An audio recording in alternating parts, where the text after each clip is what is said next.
Olá, povo de Deus, a paz do Senhor Jesus Cristo a todos vocês. Bem-vindos a mais um vídeo aqui do canal do Outro Lado.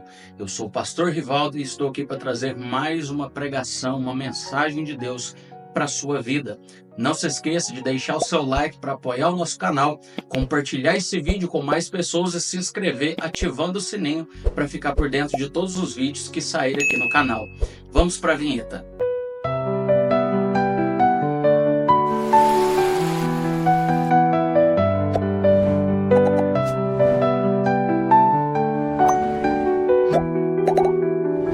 Muito bem, meus irmãos, e hoje estamos mais uma vez gratos ao Senhor Jesus Cristo, pois estamos iniciando mais um momento de meditação na palavra de Deus. Tenho certeza que Deus vai falar muito com você neste momento, e hoje eu quero falar um pouquinho sobre alguns valores que nós devemos nos dedicar a entregarmos diante do Senhor Jesus Cristo. Vamos falar de um livro poético aí muito antigo, o mais antigo conhecido de todos os textos da Bíblia, e que também vai falar muito conosco, que é o livro de Jó. Eu tenho certeza que você já meditou, já ouviu alguma coisa a respeito de Jó e impactou a sua vida. E o título dessa mensagem é A Verdadeira Riqueza de Jó. Eu tenho certeza que temos muita coisa interessante para falarmos aqui. Vamos ao texto da Bíblia, livro de Jó, no primeiro capítulo. O verso é o verso de número 8, que eu quero mencionar. E o texto nos diz: Perguntou ainda o Senhor a Satanás: Observaste o meu servo Jó? Porque ninguém há na terra semelhante a ele, homem íntegro e reto, temente a Deus e que se desvia do mal. Maravilha, glória a Deus. Também, após essa leitura, quero convidar você a estar orando com o Senhor Jesus Cristo neste momento, pedindo Ele que abra o nosso entendimento e também para que Ele possa nos orientar dentro dessa palavra tão maravilhosa. Senhor, Deus Altíssimo e meu Pai, mais uma vez, meu Pai meu querido, nós rendemos graças a Ti, pois o Senhor, meu Pai, nos trouxe essa oportunidade linda de estarmos meditando mais uma vez na Sua palavra. Deus, que o Senhor possa falar conosco, que o Senhor possa se manifestar aqui no nosso meio e trazer, meu Pai, revelações poderosas acerca daquilo que o Senhor quer tratar conosco. Assim, meu Pai, eu oro junto com Teus filhos, desde já, em nome de Jesus. Amém. Meus irmãos, lembrando também, se você quiser mencionar o nome de algum familiar pedindo orações, nós estamos orando aqui sempre e também vamos apresentar essas vidas, tá? Em nome do Senhor Jesus Cristo. Muito bem, falando aqui do texto que nós estaremos meditando agora, irmãos, o livro de Jó, de fato, é considerado o texto mais antigo da Bíblia. E ele traz uma riqueza tão extraordinária, porque o texto em si vai nos trazer um modelo de ser humano que é praticamente incrível. Jó era um homem que, além de não ser mostrado nenhuma falha no princípio até o fim do seu texto, um exemplo, um certo exemplo extraordinário de vida, Jó também prestava sacrifício ao Senhor em prol aos pecados possíveis que os seus filhos poderiam cometer. É tão incrível porque a riqueza de Jó era tão extraordinária que o Oriente inteiro conseguia compreender que Jó era um dos, se não o homem mais rico da sua época. E o interessante do texto também é que Jó tem um modelo familiar que para a época e para a cultura era um modelo familiar perfeito. Jó tinha 7 filhos e 3 filhas. Jó, ele tinha diversos atributos sobre a sua vida. E é extraordinário porque quando nós olhamos para o texto, quando nós começamos a entrar dentro da história, e você provavelmente conhece bem essa história, houve uma certa reunião no mundo espiritual, em um ambiente espiritual, aonde Deus está falando com seus anjos. E de repente, Satanás entra dentro da história e aqui começa uma abordagem acerca da vida de Jó, aonde de um lado nós temos o inimigo acusando Jó, que era um homem íntegro pelo que tinha, enquanto do outro lado nós temos Deus que justifica Jó pelo que Jó era. E isso já é extraordinário. Eu gosto deste texto porque muita gente questiona, nossa, mas por que Jó tinha que passar por todas essas coisas? Mas repare bem, quando a reunião está acontecendo, não é o diabo que chega declarando a respeito da vida de Jó. Não. Quem chega falando de Jó, quem chega apresentando Jó, foi o próprio Senhor. E o Senhor apresenta Jó da seguinte forma, como no verso que nós lemos: porventura, nessa sua caminhada, nessa volta que você deu nesta terra, você parou para observar o meu servo Jó, um homem íntegro, um homem justo, de bom caráter? É interessante porque não foi o diabo que falou de Jó, foi o próprio Deus. E é isso que eu já entendo da parte do Senhor como algo extraordinário. Muita gente se preocupa com as acusações que recebe. Muitas vezes nós olhamos para nós e começamos a tratar de uma certa forma triste, como se nós estivéssemos sendo julgados de uma forma tão absurda, que nós nos esquecemos dos atributos que carregamos e focamos nos julgamentos que as pessoas fazem ao nosso respeito. Só que repare bem uma coisa: quem fala de Jó foi Deus. Pastor, o que o senhor quer dizer com isso? Eu quero dizer que na sua história, o primeiro a abrir a boca foi o Senhor. Aleluia. O primeiro a abrir a boca para falar ao seu respeito foi o próprio Senhor. E por isso que você não pode ficar focado nos dardos inflamados que são lançados contra a tua vida. É por isso que você não pode ficar focado nas acusações que as pessoas lançam sobre você, porque nessa história, no princípio de toda a sua existência, o primeiro a falar a seu respeito foi o próprio Senhor Jesus Cristo. E olha só que interessante, é isso que eu acho tão extraordinário. O diabo confronta Deus dizendo: ele só é o que é por aquilo que ele tem, por aquilo que ele recebe. Mas Deus olha e fala: então toca no que ele tem. E você vai ver que não é isso. Em outras palavras, o diabo julgava Jó pelo que Jó tinha. Deus justificava Jó pelo que Jó era. E uma das maiores riquezas que nós podemos ter é o nosso caráter. É a nossa forma de ser. Eu digo que um triunfo de um pai de família não é só dar os melhores bens materiais para os seus filhos, não é ter a melhor casa, a melhor condição, não. É ter o melhor caráter. Ensinar aos filhos de fato o que é valor como ser humano. Porque não adianta nós termos os melhores pertences, nós temos o melhor material, não adianta nós termos as melhores condições, se nós, como identidade, não honramos aquilo que devemos ser. Se nós olharmos para a antiga nação dos caldeus, o povo da Babilônia, quando pegava algumas pessoas de outras nações que eles invadiam, o primeiro tratado que os caldeus tinham era levar esse povo cativo para sua terra, dar a eles um novo nome, mudar totalmente a rotina deles, a roupa que eles vestiam, porque o primeiro impacto do inimigo é tentar tirar a sua identidade.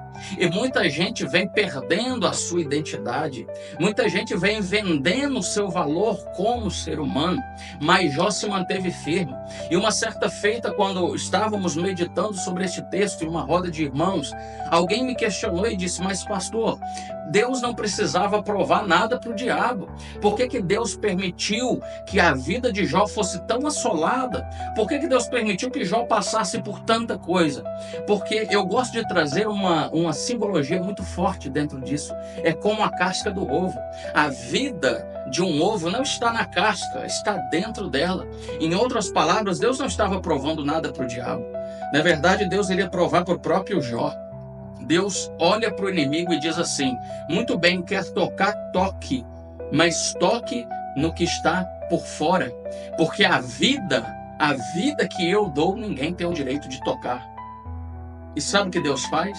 Deus olha e fala assim: toca por fora. Por quê? Porque quando tocar por fora, você vai entender o que Jó tem por dentro. Aleluia. Muitas vezes Deus permite alguma coisa do lado de fora ser tocada. Muitas vezes, Deus permite o que está por fora ser abalado, mas cada momento que você é abalado no externo, alguma coisa no seu interior vai se mostrar. E sabe o que tem dentro de você? A própria presença do Espírito Santo. É o próprio Senhor que vem exalando de dentro de nós. Muita gente tenta nos abalar por fora, tenta nos machucar por fora, mas automaticamente, ao tocar por fora, alguma coisa aqui dentro vai ser manifesta. E essa presença de Deus, esse caráter que o Senhor implantou em nós, ele está aqui dentro, meus irmãos. Esse caráter que ninguém pode tirar de você. Por mais que a nação da Babilônia queira mudar a identidade, você pode olhar, vamos fazer um comparativo com o texto do livro de Daniel. Daniel, quando chega na Babilônia como cativo, o seu nome foi mudado para Beltesazar. E é interessante porque por mais que mudaram o seu nome, quando a Bíblia vai falar sobre a visão da estátua gigante, a Bíblia não diz que Beltesazar sonhou. A Bíblia diz que foi Daniel. Quem entrou na cova dos leões foi Daniel. Quem orou pelos amigos na fornalha foi Daniel. Sabe o que Deus está dizendo? Podem até tentar tirar a sua identidade, mas quando Deus vai tratar o seu respeito, quando a promessa de Deus vai vir do céu, ela tem endereço certo e é para quem você é. Deus conhece quem você é. Deus sabe qual é a sua identidade. E é isso que nós devemos valorizar. No meio de toda aquela riqueza de Jó, eu enxergo uma grande pobreza que Jó tinha. Mas, pastor, ele era o mais rico do Oriente. Como é que pode ter alguma pobreza na vida de Jó? A pobreza de Jó, ela é manifestada no final do livro.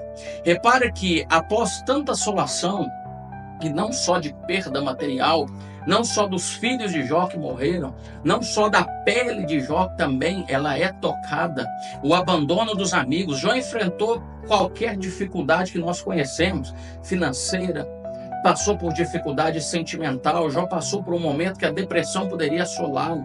Mas quando tudo parecia perdido, e é interessante porque Deus fala até o capítulo 2, depois Deus fica em silêncio. Jó recebe críticas dos amigos, Jó recebe o toque do inimigo, Jó recebe críticas até da esposa.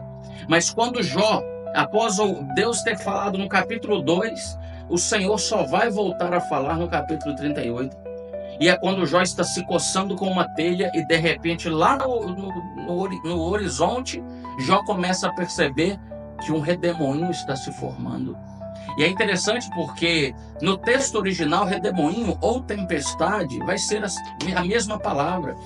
E é interessante porque do meio daquele redemoinho ou daquela tempestade, Deus começa a falar com Jó. E fica uma indagação, Senhor, mas por que no meio de uma tempestade? Muitas vezes nós esperamos Deus falar conosco através de alguém, através de uma palavra como essa. Muitas vezes nós esperamos Deus falar conosco, quem sabe um sonho ou um anjo mesmo que desça para falar. Mas se tem um lugar que nós não esperamos que Deus vai falar, e é um dos veículos de comunicação que o Senhor mais usa, é a tempestade. Quando Deus decide falar através de uma tempestade, ele vai até você no momento mais oportuno. O redemoinho, ele só se forma quando uma massa de ar quente se encontra com uma massa de ar frio. E quando essas massas colidem, então é formado um redemoinho. Sabe o que Deus está dizendo? Quando o nosso espírito está frio, o Senhor vem para nos aquecer. Quando nós estamos fracos, o Senhor vem para nos fortalecer. Aquele redemoinho não era um redemoinho a qualquer, não era um redemoinho que poderia acontecer por acaso, não. Naquela ocasião, a tempestade, o redemoinho na vida de Jó, era para Deus abrir a boca e explicar para ele qual era o propósito. Pastor, mas qual que é, pastor, a maior fraqueza, a maior pobreza que Jó tinha? Era conhecer Deus por ouvir falar. Capítulo 42, verso 5 do livro de Jó. Antes eu o conhecia por ouvir, mas agora os meus olhos lhe contemplam. No final de tudo, depois de Deus responder os questionamentos de Jó e fazer mais perguntas a ele que Jó não conseguiria responder, e Jó então finalmente tem o discernimento de entender que aquele deserto, de entender que aquela situação difícil era para manifestar o que Jó tinha dentro de si. E quando é manifestado, Jó então olha para o céu e diz: agora eu entendo. Antes eu ouvia falar, mas agora até nesse deserto eu sou capaz de te enxergar. Até nesse deserto eu sou capaz de te entender. Deus aprofunda intimidade com nós, irmãos. Muitas vezes no meio do deserto.